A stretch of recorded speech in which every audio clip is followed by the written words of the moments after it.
Study IQ IAS, अब तैयारी हुई अफोर्डेबल।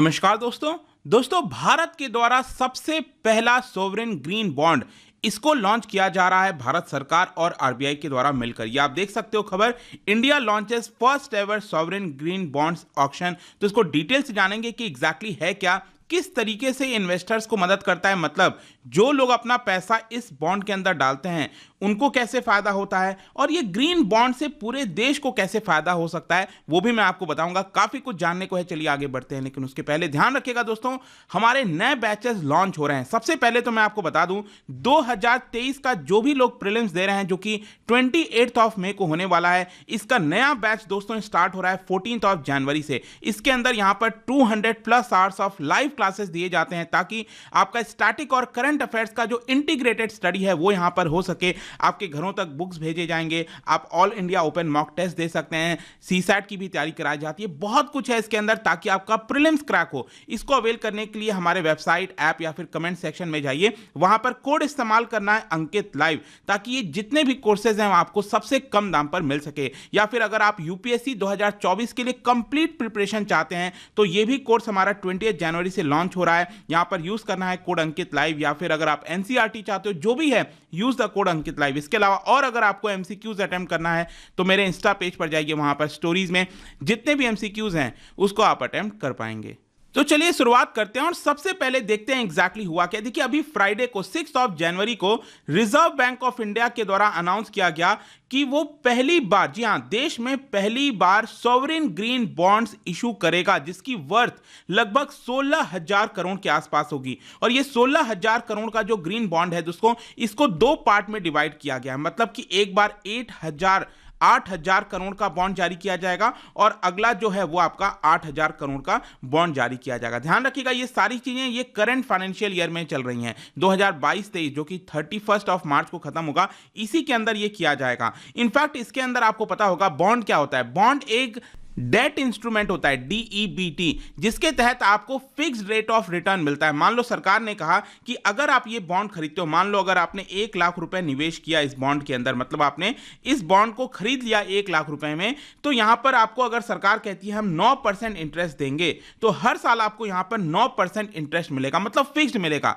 अगर सपोज मान लो वही पैसा 1 लाख रुपए अगर आप शेयर मार्केट में डालते हो, तो शेयर मार्केट में हो सकता है आपका लॉस भी हो जाए, हो सकता है अच्छा खासा प्रॉफिट भी हो जाए, हो सकता है 1 लाख का 2 लाख हो जाए, हो सकता है 10 लाख भी हो जाए। तो शेयर मार्केट काफी रिस्की हो जाता है। लेकिन यहां पर जब हम बात करते हैं बॉन्ड की, तो उसमें आपको फिक्स्ड रिटर्न मिलता रहता है। लेकिन इसके साथ साथ ये जो नाम है ना सॉवरेन का मतलब क्या है? सॉवरेन का मतलब ये हुआ कि यहां पर आपका गारंटीड रिटर्न है। मतलब आप लगभग यूं समझिए कि आपका पैसा डूबने का चांस बहुत ही ज्यादा कम है, मतलब डूबेगा नहीं। क्यों? क्योंकि सॉवरेन बॉन्ड जो होता है वो सरकार जारी करती है, जैसे भारत की सरकार, अमेरिका की सरकार। तो कभी भी शायद बहुत कम ऐसे मौके आए हैं कि सरकार ही डिफॉल्ट कर दे। अब आपने देखा होगा श्रीलंका जैसे देश के अंदर, श्रीलंका हो गया, पाकिस्तान हो गया, उन लोगों ने जो पैसा लिया था, अब वो लोग अगर रिटर्न नहीं कर पा रहे हैं क्योंकि उनकी इकोनॉमी एकदम काफी खत्म होते जा रही है, कम हो गई है। लेकिन भारत इस समय स्ट्रांग पोजीशन पर है इकोनॉमी के मामले में।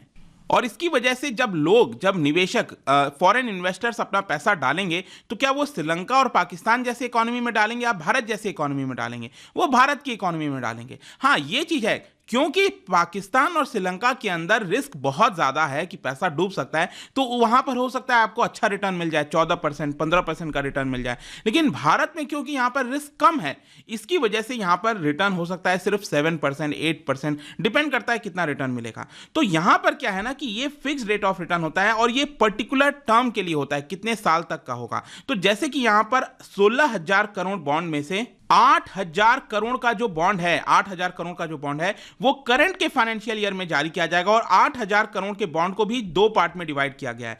एक होगा 5 साल का 4,000 का बॉन्ड और दूसरा होगा 4,000 करोड़ का, वो आपका 10 साल का बॉन्ड होगा। ठीक है, तो ये 10 साल का बॉन्ड होगा 4,000 करोड़ का, और ये आपका 5 साल का बॉन्ड होगा 4,000 करोड़ का। इस तरह से यहां पर डिवाइड किया गया, उसको अलग अलग पार्ट्स में फर्दर डिवाइड किया जाएगा। कुछ लोग हो सकता है 5,000 का खरीदेंगे, हो सकता है कुछ 50,000 का खरीदेंगे। तो यहां पर सॉवरेन बॉन्ड तो हम समझ गए, लेकिन सॉवरेन ग्रीन बॉन्ड का मतलब क्या होता है? देखो, ग्रीन बॉन्ड बेसिकली, ग्रीन से आप समझ पा रहे हो कि हम क्लाइमेट से रिलेटेड चीजों के बारे में बात कर रहे हैं। तब तो जब यहां पर बॉन्ड किसी सरकार के द्वारा, गवर्नमेंट के द्वारा या फिर कंपनीज के द्वारा जारी किया जाता है, उन चीजों में जहां पर एनवायरमेंटल सस्टेनेबिलिटी का मामला आता है उसको ग्रीन बॉन्ड कहते हैं। जैसे कि मान लो सरकार अगर मान लो 4,000 करोड़ रुपए कलेक्ट कर रही है, ठीक है, पब्लिक से, ठीक है, 4,000 करोड़ का बॉन्ड जारी कर दिया और ये 4,000 करोड़ किसके पास आ गए? सरकार के पास आ गए। तो ये जो 4,000 करोड़ है दोस्तों, ऐसा नहीं है कि सरकार किसी भी चीज में इन्वेस्ट कर देगी। मान लो अगर सरकार को कोयले का प्लांट लगाना है, कोल प्लांट लगाना है, तो क्या सरकार ये 4,000 करोड़ वहां पर लगा देगी? नहीं, क्योंकि सरकार ने कहा है कि हम ये ग्रीन बॉन्ड जारी कर रहे हैं। इसका मतलब जो क्लाइमेट फ्रेंडली चीजें हैं, जो एनवायरमेंट के अंदर यहां पर क्लाइमेट चेंज पर जो असर हो रहा है उसको रोक सकती हैं, जैसे कि सोलर एनर्जी हो गया, उसके प्लांट लगाने हैं, तो उसमें सरकार इसको निवेश कर सकती है। तो जो एनवायरमेंटली सस्टेनेबल प्रोजेक्ट्स हैं उसी के अंदर सरकार निवेश करेगी। ये इंपॉर्टेंट होता है। तो उस तरह का जो बॉन्ड इशू किया जाता है उसको हम कहते हैं ग्रीन बॉन्ड, और अगर ये ग्रीन बॉन्ड सरकार जारी कर रही है तो उसको हम कहते हैं sovereign green bond. Next question यहां पर आपके मन में आना चाहिए कि ये इंपॉर्टेंट क्यों है। देखिए, पिछले कुछ वर्षों से अगर आप देखोगे क्लाइमेट चेंज को लेकर काफी चर्चा हो रही है। तो यहां पर क्लाइमेट चेंज से निपटने के लिए हमें कुछ ना कुछ कदम लेने होंगे, उनसे जो रिलेटेड चैलेंजेस हैं उससे निपटने के लिए कदम लेना होगा। तो यहां पर बेसिकली आप देख सकते हो वर्ल्ड बैंक का ही ग्रुप है IFC, इंटरनेशनल फाइनेंस कॉर्पोरेशन। उनका कहना है कि क्लाइमेट चेंज की वजह से जो हमारी इकोनॉमी है, कम्युनिटीज हैं, उसके ऊपर बहुत बड़ा असर पड़ा है। जब हम फूड की बात करते हैं, वाटर सप्लाईज की बात करते हैं, उसके ऊपर इंपैक्ट होता है। तो कहीं ना कहीं यहां पर हमें जरूरत है कि काफी सारा फंडिंग आए और हम क्लाइमेट चेंज को रोकने में यहां पर जो फंडिंग कर सकते हैं, उसमें जो भी काम कर सकते हैं वो हम कर सके। और इसी की वजह से इस तरह के जो बॉन्ड हैं वो काफी ज्यादा अब धीरे धीरे फेमस होते जा रहे हैं। नेक्स्ट यहां पर क्वेश्चन एक ये आ सकता है कि आखिरकार ये कैसे इन्वेस्टर्स को फायदा होगा। देखो, यहां पर थोड़ा सा हमें समझने की जरूरत है। इन्वेस्टर्स मतलब कौन? मैं और आप, जैसे बैंक हो गया या फिर कोई भी कंपनी हो गई जो इस तरह के बॉन्ड्स में पैसा लगाती है, निवेश करती है, तो उसको इन्वेस्टर्स कहते हैं। लेकिन आपको समझना है कि ये जो ग्रीन बॉन्ड्स होते हैं उसमें जरूरी नहीं है कि आपको रिटर्न बहुत ज्यादा हाई आएगा, ठीक है। अब जैसे कि मैं आपको एग्जांपल बता रहा था, अगर आप ये पैसा म्यूचुअल फंड में लगाते हो, इक्विटी मार्केट में लगाते हो, तो हो सकता है आपको अच्छा खासा रिटर्न आ जाए। या फिर जो नॉर्मल बॉन्ड्स होते हैं उसमें अगर आप पैसा लगाओगे, हो सकता है आपको लगभग उससे थोड़ा सा 0.5%, 1% ज्यादा रिटर्न मिल जाए। लेकिन आपको समझना है कि आजकल जब हम क्लाइमेट चेंज की बात कर रहे हैं तो लोग जागरूक होते जा रहे हैं। लोगों के पास जो पैसा है, लोग ये समझते हैं कि अब कहीं ना कहीं हमें जो पैसा है उसको सही जगह इस्तेमाल करना चाहिए। और इसी की वजह से यहां पर जिन लोगों को भी लगता है कि जो उनके पास कैपिटल है, पैसा है, उनको लगता है कि उनको थोड़ा बहुत रिटर्न भी आता जाए और वो जो पैसा है वो सही जगह इस्तेमाल हो। जैसे कि आज भी हमारे देश के अंदर आप देखोगे बहुत लोग रिलीजियस चीजों में, कई सारी चीजों में पैसा लगाते हैं ना, खर्च करते हैं। उनको लगता है कि उनके पास जो भी प्रॉफिट आ रहा है, कमाई आ रहा है, क्योंकि आपको समझना है ये हमारे फ्यूचर से रिलेटेड है। कल अगर पृथ्वी बचेगा ही नहीं, अगर बहुत ज्यादा तबाही आ जाएगी, फ्लड आ जाएगा, तो आखिरकार ये पैसा किस काम का?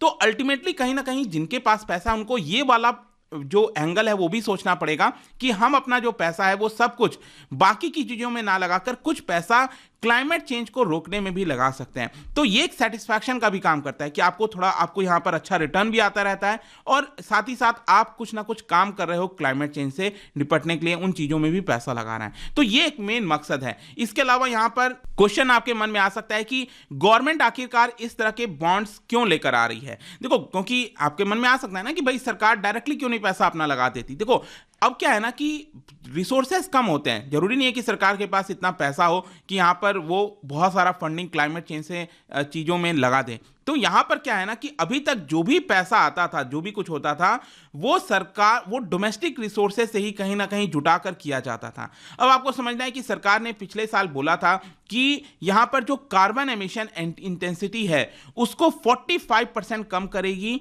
इन कंपैरिजन टू 2005 लेवल बाय 2030। और इसके साथ साथ जो भी हमारा इंस्टॉल्ड कैपेसिटी है एनर्जी का, जैसे कि आज हम कोयला से बहुत ज्यादा एनर्जी प्रोड्यूस करते हैं, हाइड्रो पावर से करते हैं, तो जितना भी हमारा इंस्टॉल कैपेसिटी है उसका 50% हम यहां पर नॉन फॉसिल फ्यूल से लेकर आएंगे, सोलर से, विंड से, उस तरह की चीजों से लेकर आएंगे। तो अगर हमें इस तरह की चीजें सेटअप करनी है तो पैसा चाहिए होगा अगेन।